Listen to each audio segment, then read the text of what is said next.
ইতিমধ্যে এই আমৰণ অনশনস্থলীৰ পৰা আমাৰ 12জন শিক্ষাগুৰুই মেডিকেলত ভৰ্তি হ'বলগীয়া হৈছে।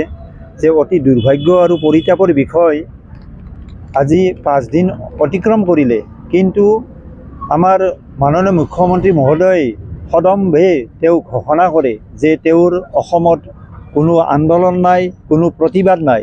কিন্তু আজি 5 দিন আমি প্ৰতিবাদ, আমি শৃংখলাবদ্ধভাৱে মহাত্মা গান্ধীৰ আদৰ্শৰ আগত ৰাখি আমি আমৰণ অনশনত বহিলোঁ। এতিয়ালৈকে চৰকাৰী পক্ষৰ কোনো খা খবৰ লোৱা দেখা নগ'ল।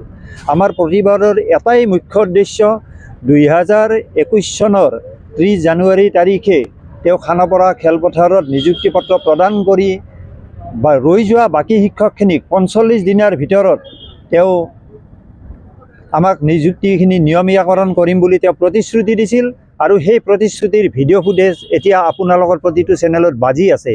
তেওঁ দিয়া কথা ৰক্ষা কৰিলে আমি অসমৰ সৰ্বকালৰ সৰ্বশ্ৰেষ্ঠ মুখ্যমন্ত্ৰী হিচাপে আমি স্বীকাৰ কৰিবলৈ বাধ্য হ'ম।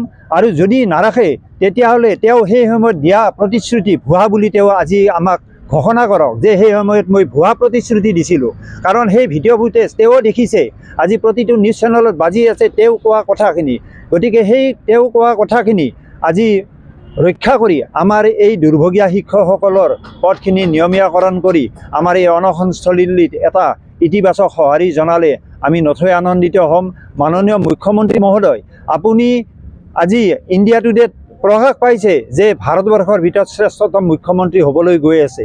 যে শ্ৰেষ্ঠতম মুখ্যমন্ত্ৰী হোৱাৰ পিছতো আপোনাৰ ৰাজ্যত আজি কেইজনমান দুৰ্ভগীয়া শিক্ষকে পেটৰ ভাতমুঠিৰ কাৰণে, তেখেতৰ পদ নিয়মীয়া কৰাৰ কাৰণে আজি আমৰণ অনশনৰ দৰে এটা ভয়াৱহ কাৰ্যসূচী হাতত লৈ পেলাই আজি যি মৃত্যুৰখন গণি আছে।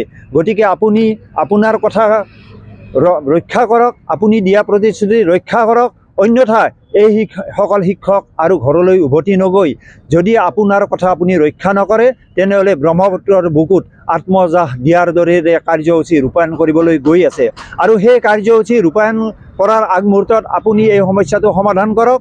নহ'লে আপুনি এই আটাইবোৰ পৰিয়ালৰ কিবা ক্ষয় ক্ষতি হ'লে তাৰ বাবে আপোনাৰ চৰকাৰ আপুনিয়েই জগৰীয়া হ'ব।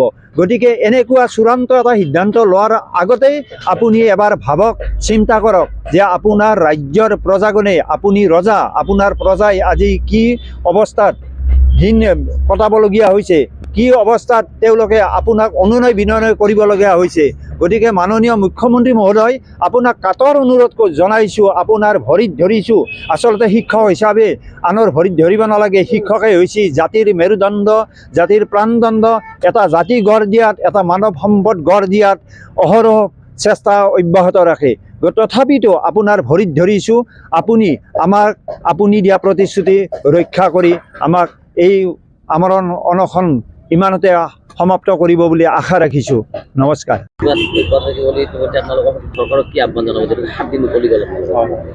যিহেতুকে দেখিছে আজি অসম বাজেট অধিৱেশন হৈছে, আৰু এই বাজেট অধিৱেশনত আমি খুব আশাবাদী। আৰু মাননীয় মুখ্যমন্ত্ৰী মহোদয় লগতে আমাৰ পশুপালন মন্ত্ৰী কৃষ্ণেন্দু পাল ছাৰদেৱ, আমি অধীৰ আগ্ৰহেৰে বাট চাই আছোঁ।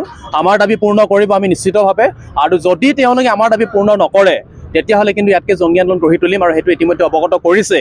আৰু এইখিনিতে মই সমগ্ৰ অসমৰ আমাৰ পশুপালন তথা কৃষিজীৱী ৰাইজক আমি ক্ষমা বিচাৰিছোঁ, যিহেতুকে আমাৰ সমগ্ৰ অসমৰ AIT টেকনিচিয়ানসকল আজি গুৱাহাটীত সমবেত হৈ আছেহি নিজৰ ন্যায্য প্ৰাপ্তি দাবীৰ কাৰণে। কাৰণ আমাৰ 60টা 70টা ফোন কল আহি আছে তেওঁলোকৰ ঘৰত আমাৰ যিখিনি কাম পৰি থাকে, সেই কামখিনি কৰিবৰ কাৰণে আমি অসমৰ্থ। তো আমি ভুক্তভোগী, আমাৰ বহুখিনি কাম তেওঁলোকে আজি ছাৰ্ভিচ নোপোৱাৰ কাৰণে, আমাৰ পৰা সহযোগিতা নোপোৱাৰ কাৰণে তেওঁলোকে বহুত বিপদত পৰি আছে। আমি অনুভৱখিনি কৰিছোঁ। ৰাতিপুৱাৰ পৰা এজন কৰ্মী মিনিমাম 60-70টা ফোন কল এতিয়ালৈকে আহি থকা আমি গম পাওঁ। তো সেইকাৰণে আমি কৃষিজীৱী পশুপালকসকলক আমি ক্ষমা প্ৰাৰ্থী। এইকেইদিন অন্তত আমি গুৱাহাটীত আছোঁ আৰু আপোনালোকৰ কামৰ পৰা অকণমান বিৰত থাকিবলগীয়া হৈ আছে। আৰু এইখিনি ক্ষেত্ৰত বিশেষভাৱে দেখি আছোঁ আজি অসম বাজেট অধিৱেশন 24 তাৰিখে এডভান্টেজ আছাম, তেনেকুৱা ধৰণৰ বহুকেইটা কাৰ্যসূচী বাৰে বাৰে কৈ আছোঁ নিউজত। এডভান্টেজ আছামৰ কথা কৈ আছে, কোটি কোটি বা কৰোড়পতি আমাৰ অসমলৈ আমন্ত্ৰণ কৰি আছে, কিন্তু অসমত এডভান্স কেনেকৈ হৈছে সেই বিষয়টোৰ ওপৰত মাননীয় মুখ্যমন্ত্ৰী অকণমান গুৰুত্ব দিব লাগে। 2005 বৰ্ষৰ পৰা সাম্প্ৰতিক সময়লৈকে যিসকল কৰ্মীয়ে দিন ৰাতি একাকাৰ কৰি জীৱন যৌৱন সম্পূৰ্ণ সমৰ্পণ কৰি অসম পশুপালন পশু চিকিৎসা বিভাগত তেখেতলোকে সময়খিনি দিলে 3টা 4টা জেনেৰেশ্যন তেওঁলোকে পাৰ কৰি দিলে কিন্তু নিৰাপত্তাৰ অভাৱৰ কাৰণে আজি আমি ইয়াত দুখৰ বেলিকা আমি কান্দি থাকিবলগীয়া হৈছে এইটো আমাৰ ন্যায্য দাবী এই দাবী আমাক পূৰ্ণ কৰিব লাগিব এই দাবী পূৰ্ণ নকৰিলে আমি মানি ল'ব নোৱাৰোঁ আমাক মাহিলী দৰমহা লাগিবই